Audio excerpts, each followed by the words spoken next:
You're no one. You hear me? No one. Not in this motor pool, not in this army, not anywhere a man with my rank outranks you. And that's everywhere from this concrete to the Pentagon." The voice belonged to Colonel Garrett Vance Halloran, 53 years old, 6 feet of political capital in a pressed uniform, standing in the center of Bay 2 with a maintenance log in his left hand and one index finger extended toward the woman in front of him. 4 soldiers studied the concrete beneath their boots. The hydraulic lift on the number 2 rack hummed at a steady pitch. The bay smelled of diesel and hydraulic fluid, and something older, the particular staleness of a space where men had been afraid for a long time and had never aired it out. The woman he was pointing at did not look at him when he entered. She finished the sweep first. Near corner, far corner, floor, the number 2 lift, the bay entrance door. Clockwise, 2 seconds, complete. Then she brought her eyes to neutral forward and stood at the seams of her trousers and let him say every word. She was 30 years old. She wore an OCP utility uniform with no unit patch, no name tape, no qualification badges. Plain ID lanyard.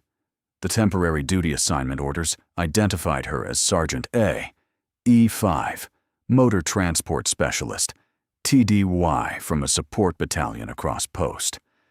That was everything Bay 2 knew about her. That was everything Bay 2 was supposed to know. He kept going. He told her she had filed the maintenance log wrong. He told her she had no idea what she was looking at.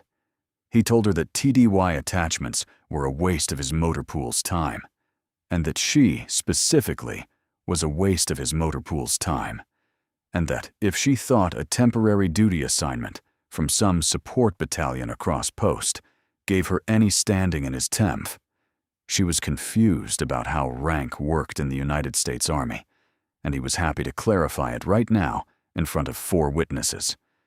He told her that in his 3 years running this brigade, he had not once, not one time, found a TDY specialist who understood what the job actually required, and that her presence in his motor pool was a logistical inconvenience that he intended to resolve through the appropriate administrative channels as soon as she gave him a reason. He was, he said, a patient man. She should not test that patience. He was not wrong about the rank. On paper, a colonel outranked a sergeant by every pay grade that existed between them. What Colonel Garrett Halloran did not know, could not know, because 11 levels of classification stood between him and the truth, was that the woman he had just pointed at had led 4 operators into a valley in the Caucasus 18 months ago and brought out 3 aircrew that every analyst in the building had already written off as lost. Rank and authority are not always the same thing. He was about to learn the difference. Not today. Not yet. But the clock was already running, and she was the one who had set it. She stood with her hands at the seams of her trousers, face flat, eyes forward. Not submission. Something slower and far more controlled. The stillness of someone trained to wait inside a kill zone without telegraphing the wait. Her hands were unclenched, relaxed, resting easy at her sides, as though this bay, this man, this particular calibration of contempt, was simply weather passing through a place she was accountable for surviving. She absorbed the entire insult without blinking at an irregular rate, without shifting her weight, without the small involuntary adjustments most people make when someone is pointing at them. Halloran ran out of things to say. That happened faster than he expected. He held the finger extended a moment longer, a period added to a sentence already finished, then pulled it back and walked out of Bay 2 without looking behind him. The soldiers scattered. Private First Class. Denny Okafor, 20 years old and uncomfortable in a way he could not quite name, lingered near the bay door and watched her back. She crossed directly to the M2 maintenance bench in Bay 3. No pause, no shoulder adjustment, no audible exhale. She picked up a torque wrench from the rack, checked the calibration stamp on the handle with 2 fingers, and began the assigned task as though the previous 5 minutes had been a weather system that had passed through and moved on. At the far wall, just inside the bay door, Master Sergeant Cyrus Bramwell had stopped on a routine vehicle check. He was 55 years old, prior 75th Ranger Regiment, and he had been standing there since before Halloran started speaking. He had a serviceability clipboard in his left hand and a blank inspection sheet on it. He had arrived at Bay 2 on business and had not moved since the E5 did the sweep. He didn't know what was wrong with the picture. He watched the back of her head for another 20 seconds. She did not look back at him. She did not look at anything except the engine block in front of her. She worked with the efficiency of someone for whom mechanical competence was a baseline, not a skill. He turned to leave and stopped after 3 steps. He looked back at the E5 one more time. He had seen that posture before. He could not remember where. The fact that he could not remember was the thing that stopped him. He filed his clipboard under his arm and walked toward Bay 1. Behind him, in Bay 3, she turned a torque wrench in her hand and didn't look up. The next morning, a deadlined M2 50 caliber machine gun sat at the small arms bench in Bay 3. Specialist Marcus Webb, 23 years old, and Halloran's designated armorer, had worked 2 full shifts on it and was still running tolerance checks. The unit was short on ready crew-served weapons, heading into a field exercise rotation scheduled in 48 hours. Halloran assigned the E5 to the bench at the morning formation as make work. Let the TDY nobody fail in front of the shop. It was the kind of public embarrassment that looks like a work assignment from the outside and is understood by everyone in the room for what it actually is. She arrived at the bench at 0830 hours. Specialist Webb did not acknowledge her. 2 privates near the lift bay exchanged a look that said they expected entertainment. The small arms bench was 6 feet long and oil-stained at both ends. The M2 sat on a rubber mat in the center with 4 calibration tools laid out beside it. Webb had been methodical about it, working through the manual's tolerance sequence in order, which was the correct way to do it and the slow way to do it. He had the training and the time, and he was using both. She stopped at the edge of the bench. Before she touched the weapon, she swept Bay 3, near corners, far corners, floor to the bay entrance door. Clockwise. 2 seconds. Complete. The narration names it now, for the first time explicitly. The sweep. The habit. The thing she did every time she entered any space since the valley in the Caucasus. She did it before she sat, before she stood, before she spoke to anyone. She did it the way most people reach for their phones, automatically, without deciding to, the body's own accounting for where the exits were and which angles were open and how long it would take to reach each one. Her eyes closed. Her hands moved on the weapon. Bolt group, barrel extension, head space, timing. The economy of 10,000 repetitions, not speed as a performance, but precision so deeply grooved it had become entirely involuntary. The hands knew the tolerances without asking the mind. 22 seconds from first contact to completion. She opened her eyes, set the weapon on the bench, fully assembled, every component seated, every dimension within tolerance. Webb picked up the M2 to verify. He checked headspace. He checked timing. He ran all 4-dimensional tolerance checks in sequence, working through the manual's verification protocol with his own methodical care, because Webb was a careful armorer, and careful armorers do not take someone else's assembly on faith. He said nothing while he worked. 7 minutes passed, the way 7 minutes pass when the room is already quiet, and everyone in it is watching the same thing from different angles. He set the weapon on the bench. He did not look at her. He did not look at the privates by the lift. He said nothing at all, which was its own answer. At the bay doorway, Master Sergeant Cyrus Bramwell had not moved from his position since she picked up the weapon. His head had tilted left, barely, 8 degrees, the involuntary lean of a man watching something that does not fit the frame the eye put around it. He recognized the grip sequence. He recognized the economy of motion.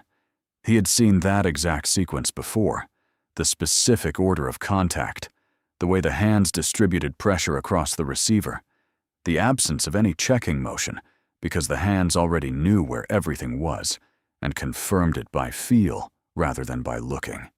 He had seen it in one other place, under one other set of circumstances, and his mind was still working on connecting those two images when Webb set the weapon down and said nothing. Bramwell turned and walked toward his office without checking his clipboard. It was still blank. Halloran came through on a walkthrough 40 minutes later. He was told about the M2. He picked it up and examined it, turned it over, checked the assembly visually the way an officer checks a weapon without actually knowing how to assess it. He looked at the E5, who had returned to the maintenance log and was writing in it with her head down. He said she probably found it close to tolerance and got lucky. He told Webb to re-tag it and move on, and not to let a TDY sergeant make the whole shop look slow. He walked on. She did not respond. She did not look up. She kept writing in the maintenance log. Bramwell walked into his office and closed the door. He sat down behind his desk and did not pick up the unit phone. He picked up his personal cell, the one he kept in the left desk drawer, and held it in his palm. He was not yet certain. But he was certain enough. He had been in the Ranger Regiment for 14 years, and certainty in that context meant something more specific than it meant in most places. It meant the pattern was complete, the indicators were consistent, and the only remaining question was what the information required of the person who held it. He dialed. The line rang 4 times. He waited.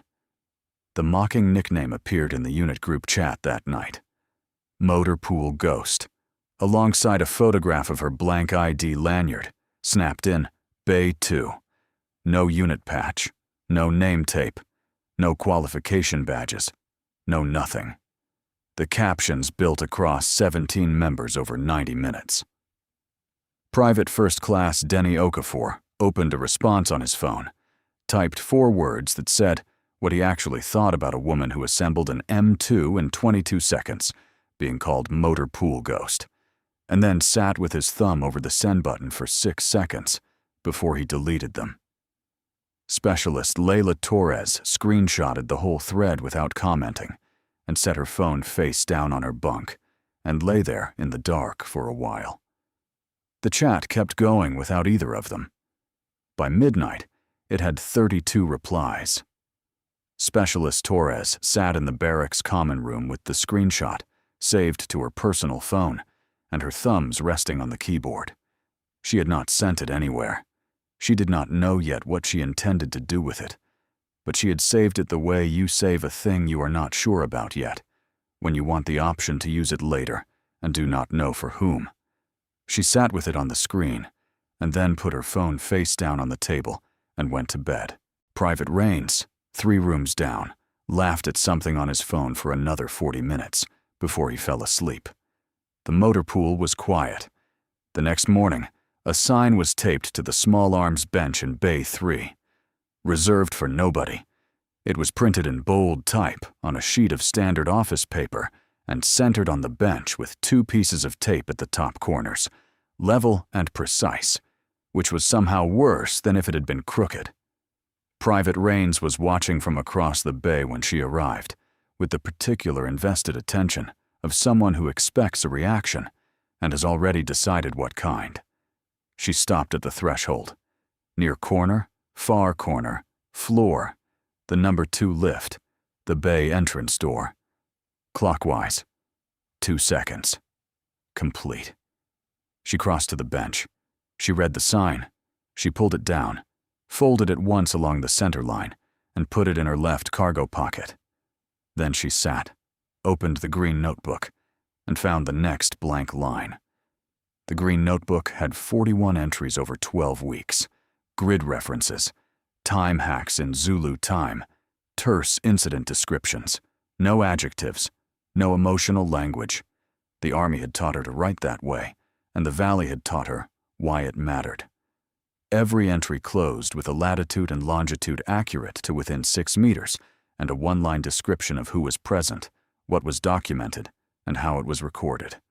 The entries were factual and compressed, and they were also evidence, the way everything she had been doing for 12 weeks was evidence, laid down one layer at a time against the day it would be needed.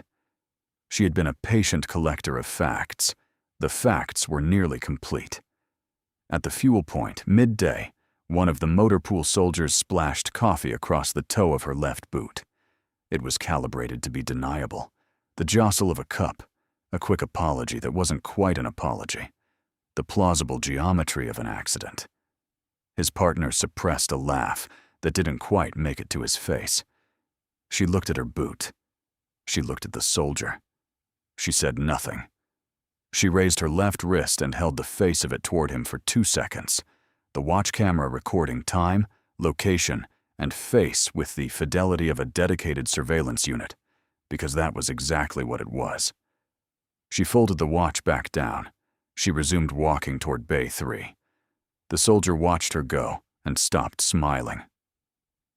In a stairwell alcove off Bay 1 that evening, back to the wall with sightlines to both doors, she sat on a concrete step and wrote the day's entries. Grid references, time hacks, one-line descriptions.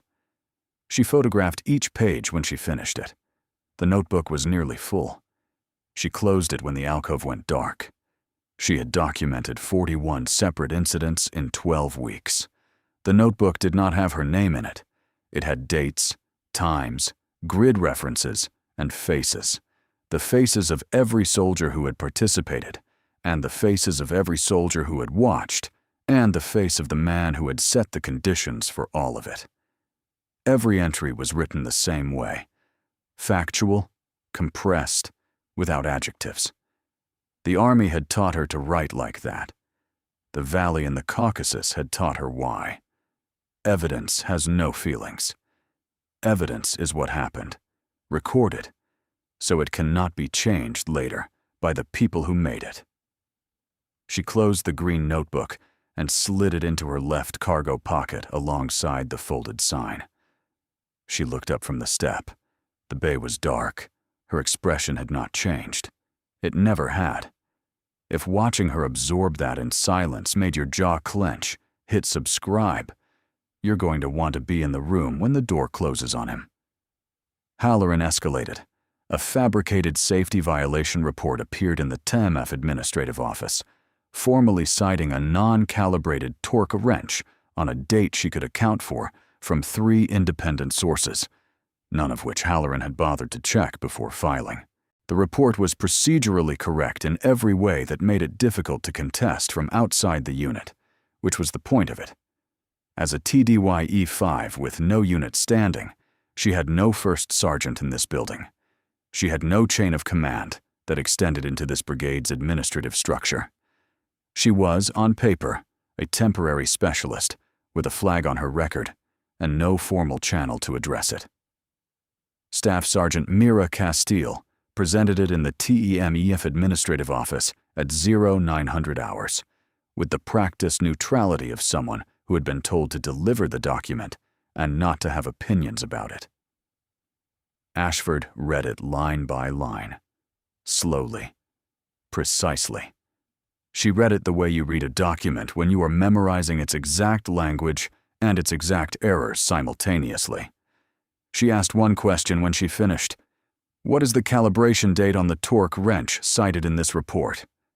Castile didn't know. Halloran told her to sign or it became a conduct issue. She signed. Before she handed it back, she raised her left wrist and held the face of it over the document. The watch camera recording the full page, every line, every signature line, every date. 2 seconds. She handed it back. Halloran did not notice. Castile did. Castile looked at the watch and then looked at Ashford's face and then looked away and kept her own expression very neutral. the expression of someone who has decided to observe without yet deciding what to do with what she has observed. At 1000 hours, her common access card was flagged at the TEMF access booth. Administrative processing error, the terminal said. All 3 vehicle bays locked to her credentials, pending resolution of an administrative processing irregularity that did not, in fact, exist. Private Rains, on gate duty, watched her read the screen once and then stepped to the side of the booth without argument or visible frustration. She clasped her hands behind her back, feet 18 inches apart, hands clasped at the small of the back, dorsal sides facing inward, shoulders square. No weight roll, no forward lean, no adjustment of her center of gravity to rest more comfortably on one hip as the hours accumulated. The narration names it Operator Parade Rest. The particular stance of someone trained to occupy a position under fire without telegraphing to the position how much it costs. It was the posture of a person who could stand anywhere for as long as standing was required, because that training lives in the body, and the body does not forget it when the assignment changes. 9 hours, not 9 minutes, 9 hours. Rains's replacement arrived at 1700 hours, looked at the woman who had been standing at parade rest outside the access booth for 7 hours, and instinctively straightened his own spine before he registered what he was looking at. The incoming guard had served 8 years. He rubbed the back of his neck. He said nothing.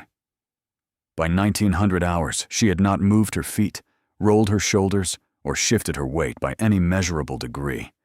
The incoming guard reactivated her card without being asked a second time. He did not ask why it had been deactivated. She crossed the threshold of Bay 1, stopped. Near corner, far corner, floor, the number 1 lift, the bay entrance door.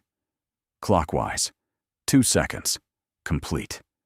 The gate guard watched it happen, the same motion, corner to corner, floor to door, and filed nothing, and told no one, and stood a little straighter for the rest of his shift without fully understanding the connection between those 2 facts.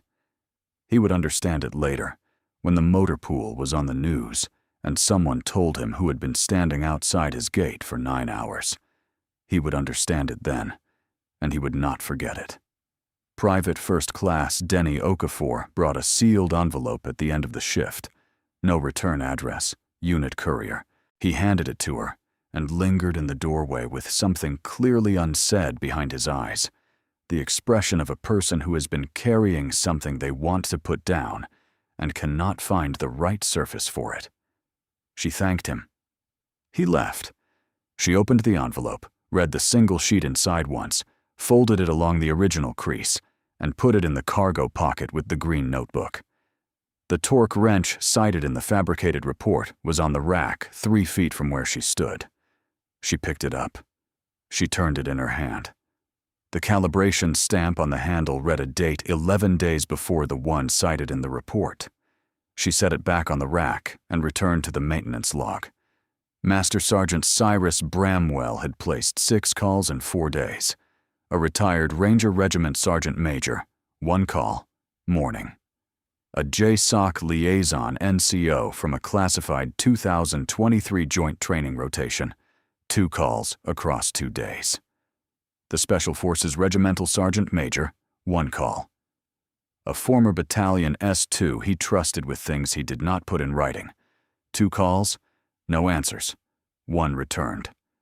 Every one of them gave him a version of the same answer, some shorter, some with more language around it, but all arriving at the same place. The last one said it plainly, the way a man says something when he wants to make sure it is only said once. If she's who you think she is, walk away. He came in late to the logistics brief in Bay 2 and took a position at the back of the room. Halloran was presiding.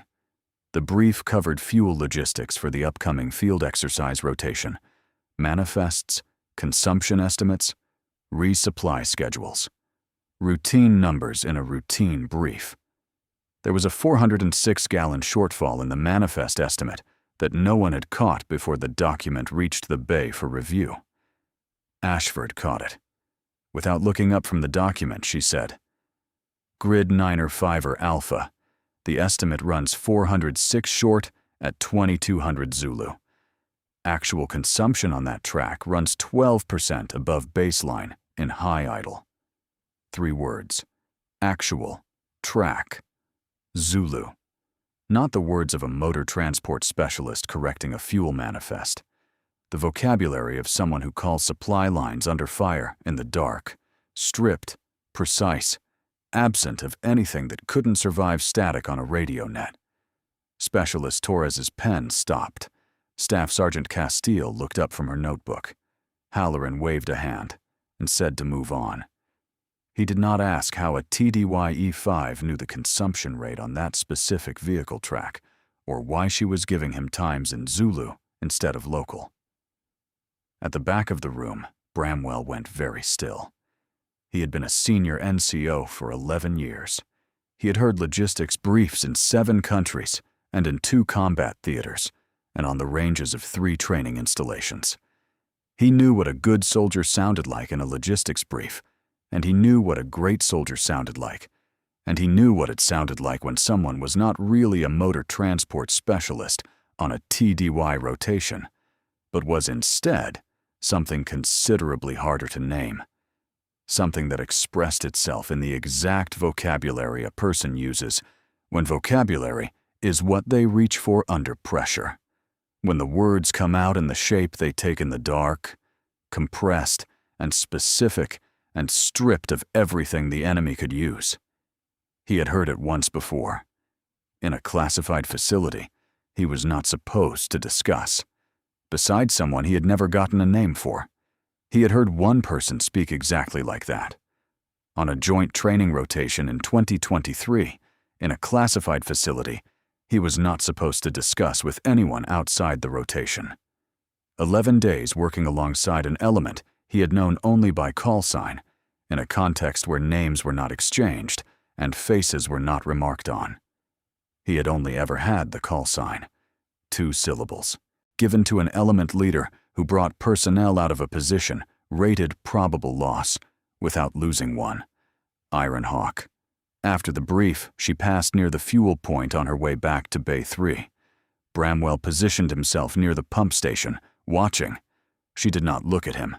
She swept without breaking stride, near corner, far corner. The fuel point, the vehicle lane, the bay door. Clockwise. 2 seconds. Complete. She walked through the space he occupied, as though it was simply part of the sweep, accounted for, and then gone. That evening he sat in his personal truck in the post parking lot with the engine off. He had one call left to make. He made it. He asked the retired Ranger Regiment Sergeant Major a single question. Was Iron Hawk the Caucasus, 2024? A long pause, long enough that he counted 4 seconds before the answer came. I can't confirm or deny that. Stop calling this number. Click. The parking lot light above the truck flickered. He sat for a long time with the phone on the center console and the engine off and the motor pool visible across the yard. Through the glass of the brigade annex window, Halloran was at his desk, with his chair turned sideways, phone to his ear, laughing at something.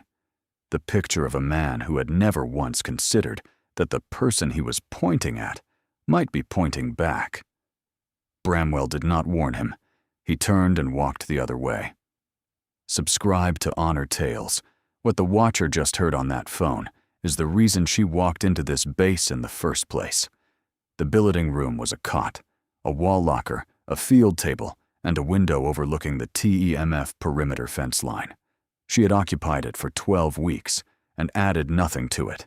No photographs pinned to the wall locker, no personal effects on the table, no worn-in marks of habitation that would tell a visitor anything about the person who slept there. She had been in rooms like this before. You travel light when the cover is your only protection, and you do not leave anything out that does not need to be out. What she had was in a locked drawer in the field table. At 2100 hours, she sat on the cot and unlocked the bottom drawer with a key from her left boot. Inside, one worn silver challenge coin, the JSOSO Special Mission Unit insignia, nearly rubbed smooth at the center from 2 years of daily handling. One folded photograph, 4 figures in full kit against a mountain ridgeline, faces in shadow or angled away from the camera. The photograph taken at a moment and in a location she was not authorized to describe in any document that would survive a records request. One Distinguished Service Cross citation with every word of the commendation text redacted except the date in the header. 19th of October, 2024. One handwritten letter she had not opened. The letter had been in the drawer since November 2024. She knew who it was from. She was not yet ready for what it said. The camera went inside her head for the first time, and for the only time.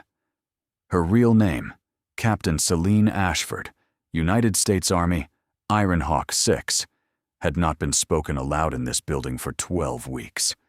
She had answered to Sergeant. She had answered to TDY Nobody. She had answered to Motor Pool Ghost.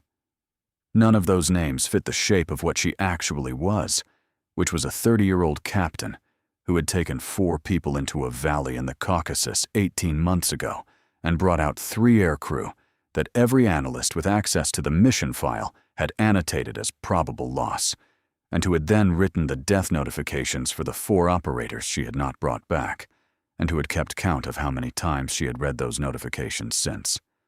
She turned the coin in her fingers. The valley. October 2024. Tbilisi airspace. A C-17 down in a ridgeline valley with hostile force closing from the north at 3 kilometers per hour and the helicopters 12 minutes out. 3 USAF aircrew alive in the wreckage at confirmed grid. Her advance element of 4 going in first because 12 minutes was the difference between 3 people alive and 3 people not, and she had a grid, and she made the decision that the grid required. She made the call. Staff Sergeant Daniel Riggs, Staff Sergeant Sophia Holm, Sergeant Jerome Quinto, Specialist Lena Greer. She had read each of their death notifications before they were transmitted to next of kin. She had read them again after. She had read them 412 times total. She knew the exact number because she kept count. It was the only metric in her career she had never stopped tracking, and she was 30 years old, and she had been tracking it since she was 28, and she did not expect that to change. 3 aircrew came out of the valley. 4 operators did not. November 2024. A room without windows in a building with no identifying markings on the exterior. 3 people, the JSOC Commanding General, the Secretary of Defense, and Ashford, 28 years old, and in sanitized civilian clothing, because the ceremony could not appear in any official record, maintained in a location accessible by audit. The general set the Distinguished Service Cross on the table between them. He said, "This goes in a drawer. You understand what I'm asking?" She said, "Yes, sir." She was 28. She had put it in a drawer ever since, and she understood that this was what the job required, and she had not argued with it once. The call sign came from a mission brief in northern Syria in 2022, when she was 26. A personnel recovery package recovered from a position rated probable loss. The briefer wrote Ironhawk on the whiteboard after the debrief because, he said, it was the only bird he knew that didn't turn back in a storm. She hadn't corrected him. The names that stick are the ones you stop arguing with. She had learned that at 26. Ironhawk had followed her from Syria to the Caucasus to a motor pool in Georgia, and it would follow her wherever the job sent her next. She had made her peace with that somewhere over the Atlantic on the flight home. The watch vibrated once at 21:26 hours. Burner display, encrypted, from her JSOC handler. Phase 2 authorized. Proceed. She read it twice. Put the coin back. Put the photograph back. Put the citation back. closed the letter without opening it, locked the drawer, key back in her boot. She stood. She reached for her jacket and the frame cut. At 06:31 hours and 44 seconds, Colonel Garrett Halloran delivered the verbal instruction to Sergeant First Class Dennis Kohler in the Brigade Annex parking lot, East Quadrant. He said it would be handled quietly, a reporting matter, not an arrest, a documentation issue with a straightforward resolution. An unauthorized signal device found in the E5's gear locker. He said she had been a disruption, and this was the cleanest resolution available to a situation that had run 12 weeks longer than it should have. He delivered the instruction with the confidence of a man who had been running this motor pool for 3 years and had never once encountered a consequence he had not been able to shape in advance. Kohler listened. He nodded at the right moments. He had executed similar orders from Halloran twice before in 3 years. Administrative pressure, paperwork leverage, the kind of instruction that exists entirely in the space between what is authorized and what is documented. And both times it had resolved the way Halloran said it would. A soldier transferred, a complaint routed back through the same desk that generated it, a file closed. Kohler understood the system he was inside. He did not consider, standing in the East Quadrant parking lot at 06:31, that this particular instruction might land differently than the previous two. He did not consider the south wall expansion camera, which was new, or the JSOC counterintelligence team, which was not. He was unaware that the TEMF's south wall expansion camera, installed 3 weeks earlier as part of a post-security infrastructure upgrade, covered exactly this section of the East Quadrant parking lot. The conversation, Halloran's words, Kohler's nod, the specific geometry of the handoff between a colonel and a military police sergeant in a parking lot at 06:31 hours was on video, time-stamped, already in the archive. At 0700 hours, Kohler opened her gear locker with a master key. He placed a disposable burner cell phone on the top shelf. He photographed it for the duty log the way the duty log required. He logged the incident under his morning entry. The chain of evidence, photograph, duty log entry, master key access record, formal report, assembled itself automatically the moment he submitted the paperwork. The JSOC counterintelligence team had been mirroring the TEMP's administrative server for 8 weeks. The report appeared in their queue at 0703 hours, which was 47 seconds after Kohler submitted it, and 6 hours and 28 minutes before the summary counseling was scheduled to begin. The counseling convened in Bay 2 at 0900 hours. Ashford entered the bay. She stopped at the threshold. Near corner, far corner, floor, the number 2 lift, the bay entrance door. Clockwise, 2 seconds, complete. She crossed to the designated position. She stood at operator parade rest without being directed, feet 18 inches apart, hands clasped behind the small of her back, dorsal sides inward, shoulders square. Halloran had not told her to stand at parade rest. It was simply the way she stood when she was waiting for something she had already planned for. He presented the phone. She said nothing. He stated the charge: unauthorized signal device, potential operational security violation, a pattern of disruptive conduct documented from her first day. He said it in the language of a man who had rehearsed the sequence and was delivering it now at the intended speed. She said nothing. Staff Sergeant Castile wrote in a notebook. Sergeant First Class Kohler stood near the bay entrance and looked at a point on the wall 18 inches above Ashford's head. Halloran told her he was recommending her for separation proceedings. She had been a disruption to this unit since day 1. Whatever she thought she was going to prove here, she had proved nothing. Pack her gear. She had let him finish. She had let him finish every time. The insult, the sign, the 9-hour lockout, the fabricated safety report, and now this. She had documented all of it. The green notebook was full. The watch camera held 317 archived frames. The JSOC counterintelligence team had everything she had, plus security footage from a camera Colonel Halloran did not know existed. Phase 2 was authorized. All she had needed was one more documentable act. He had been providing them consistently for 12 weeks. This one was sufficient. She looked at him for the first time since entering the bay. Direct, even. The way you look at a problem you have already solved and are watching arrive at the solution on its own schedule. And then the smile. Small, barely wide enough to qualify. The particular expression of someone watching a clock they didn't wind reach the hour they set it for. 2 seconds. Gone. Halloran saw it. His certainty cracked, hairline invisible from any distance, sealing over almost immediately, and he walked out of Bay 2 without looking back. He didn't know what the smile meant. He would know tomorrow. At 0730 hours, Sergeant First Class Dennis Kohler scanned the common access card at the Temph access booth.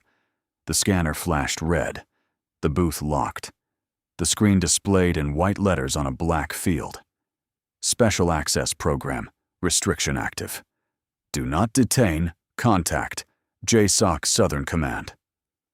Kohler's hand dropped from the scanner. He stepped back 1 pace from the terminal. He did not reach for his radio. He did not speak. He looked at the screen for 3 full seconds, then looked at her, then looked back at the screen. Halloran arrived at 0732. He walked to the booth and read the screen himself. He read it a second time with the patience of a man trying to understand a document that should not exist in the space it has appeared. He looked at the E5. She looked back, same expression she had held for 12 weeks, flat and even, and giving him nothing. He told Kohler to find a manual override. Kohler said there was none for a special access program restriction flagged at this classification level.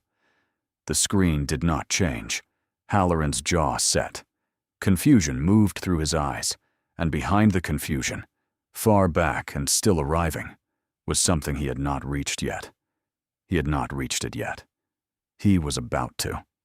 At 0752 hours, a Blackhawk set down on the post helipad, 140 meters from the Temph Bay doors, close enough to hear on the concrete. 3 figures crossed the perimeter road toward the motor pool. Master Sergeant Cyrus Bramwell, standing near Bay 1 with a serviceability checklist in his hand, saw them first. He read the insignia on the leading figure's collar from 40 meters, 4 stars arranged in a line. General Carter Vale, Chief of Staff of the United States Army. Beside him, 3 stars, Lieutenant General Maxine Trent. And beside her, a civilian in a dark coat moving with the bearing of someone accustomed to secured spaces. Bramwell read the stars. He read the civilian. He thought about a classified facility in 2023, an element leader he had worked alongside for 11 days without a name. The M2 assembled in 22 seconds. 9 hours of operator parade rest without a shift. Grid 9er-5er Alpha and 2200 Zulu and the word actual deployed in a logistics brief the way it gets deployed on a radio net when time costs more than words. It arrived all at once, complete, already formed. He said it quietly, to no one. Iron Hawk. Just the word. Nothing after it. The 3 figures stopped in front of the woman with the blank ID lanyard on the oil-stained concrete outside Bay 2. The motor pool went silent, as though a switch had been thrown. 90 soldiers and 2 civilian contractors across 3 bays. Every hydraulic lift. The hum of the number 2 rack. All of it. Silent. General Carter Vale, 4-star Chief of Staff of the United States Army, raised his right hand to the brim of his cover and rendered a formal salute. Held. It was not protocol. A 4-star does not render a formal salute to a captain. Every soldier in 3 bays knew that. The regulation was clear, and the soldiers knew it. And this was not that. This was something older than protocol. The acknowledgement one soldier renders to another when they know what that soldier has done, and understand that the official record will never be adequate to it. Vale had signed the commendation. He had read the death notifications. He knew what a valley in the Caucasus had cost a 28-year-old captain and what she had brought out of it anyway. Before she returned it, she swept the room. Near corner, far corner, floor, the access booth, the 3 visiting officers, the bay doors. Clockwise, 2 seconds. Complete. Every soldier in 3 bays watched it happen and finally understood what they had been watching for 12 weeks. The same motion, every time, every space, every entrance. Corner to corner, floor, door, the same 2 seconds, the same clockwise discipline. They had seen it without knowing what it was. They knew now. They had been watching a soldier account for her perimeter every time, without fail, because she had learned in a burning valley that the first thing you do in any space is know exactly where the exits are and who is standing between you and them. She returned the salute once, briefly, precisely. Then she turned to Lieutenant General Trent. Bay 2, all records. Now. 2 CID agents stepped forward. Halloran's face moved through the sequence. Confusion, disbelief, recognition, horror. 4 seconds. 1 per beat. He was placed in custody beside the M2 maintenance bench, the same bench where a 30-year-old captain had rebuilt a deadlined crew-served weapon in 22 seconds, eyes closed, 3 weeks ago. He did not resist. He looked at the bench. He looked at Ashford. She had already turned back to the open records on the table and was working through them. The reckoning moved at the speed of federal authority applied without warning to a system that had been operating for 6 years without it. 36 hours. Vehicle Records Office files seized at 0900 hours. Armor kit upgrade contracts pulled by 1000. Digital subpoenas transmitted to 7 shell contractors across 2 states by 1400. $19 million in diverted defense funding identified, documented, and frozen before the close of business on the first day. 11 indictments filed across 2 federal jurisdictions. 4 United States Army officers in federal custody, including Brigadier General Rodney Frame, Halloran's Pentagon mentor, whose name appeared in a 3-line authorization chain on a contractor access form dated September 2024, 2 pages into the Vehicle Records Office file that nobody had pulled until now. The Iron Hawk leak traced through the contractor access logs to a single-sourced transmission. 7th of October, 2024. 12 days before the Caucasus operation launched. 12 days was enough. The names on the authorization were Halloran and Frame, and below those names was a shell contractor identifier that had been dissolved 72 hours after the Caucasus operation concluded, as though someone had expected to need it gone. Sergeant First Class Dennis Kohler sat in a CID field office the next morning with his duty log on the table and the parking lot security footage already reviewed, and the purchase receipt tied to a unit discretionary account Halloran controlled.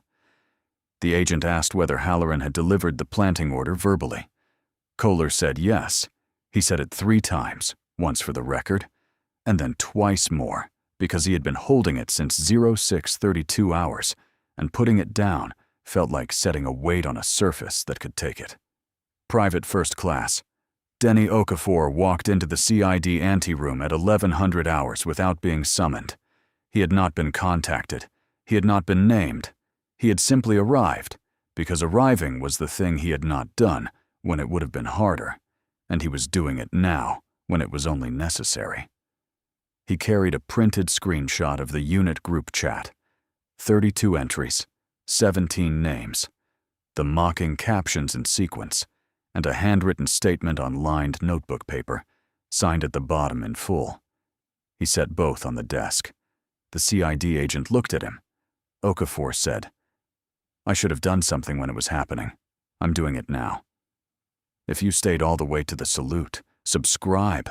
There's another mission queued for tomorrow, and the next operator is already in the room. 11 indictments. 4 officers in federal custody. $19 million recovered. 7 shell contractors dechartered and their records subpoenaed across 2 states. And 4 names on white stones in Section 60 of Arlington National Cemetery, finally accounted for.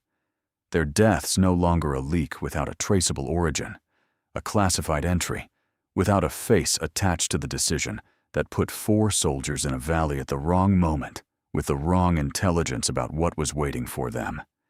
The Army does not advertise its reckonings. The reckoning happened, every number of it. The contractor whose charter was revoked had operated under 4 different names across 7 years.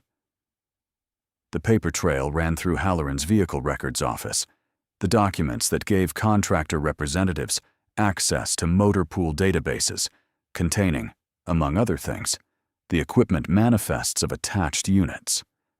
The Ironhawk Elements manifest had appeared there for 11 days in October 2024, long enough for someone with database access to see something that should not have been visible and pass it through a shell contractor to an intelligence service with an interest in the Caucasus.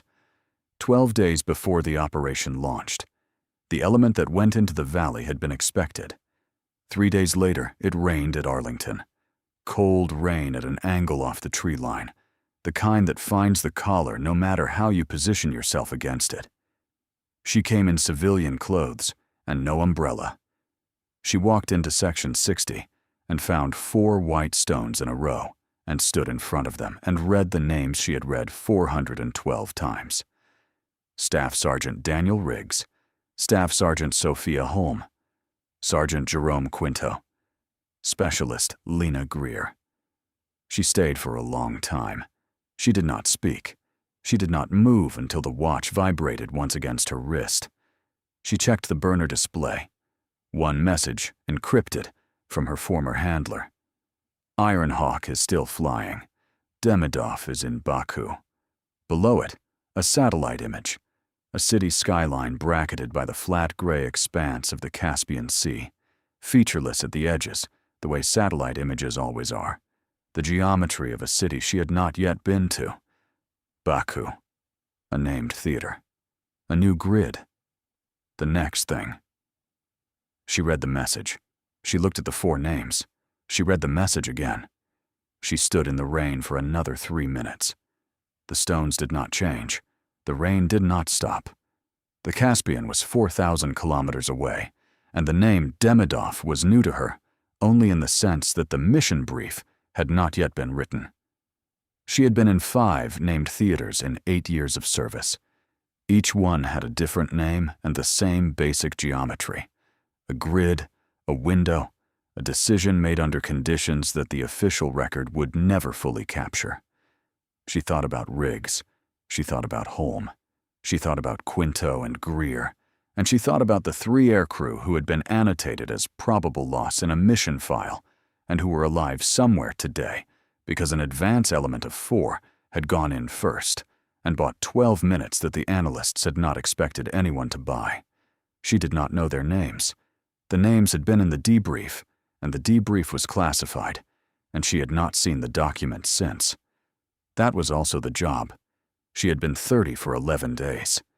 She had spent 3 of them in an oil-stained motor pool in Georgia, waiting for a colonel to provide sufficient cause, and 1 of them in a CID debriefing room, and 3 of them at a desk reviewing records that connected Halloran's vehicle office to a transmission that had preceded her element into a valley where 4 people did not come back out. She had found what she came to find. The leak was sourced. The chain was documented. The indictments were filed, and the people behind them were in custody, and the 4 operators in front of her were finally accounted for in a way that the classified file alone had never made them feel. She folded the watch face down against her wrist. She looked at the stones one last time. 4 white rectangles against wet Georgia clay. The names cut clean and permanent, and already receiving the rain the way stone receives everything, without complaint, without adjustment. Then she walked back through the rain to the car. Every soldier carries a story that few ever hear. Listen with your heart. Thank you for staying and watching. Subscribe to Honor Tales for more.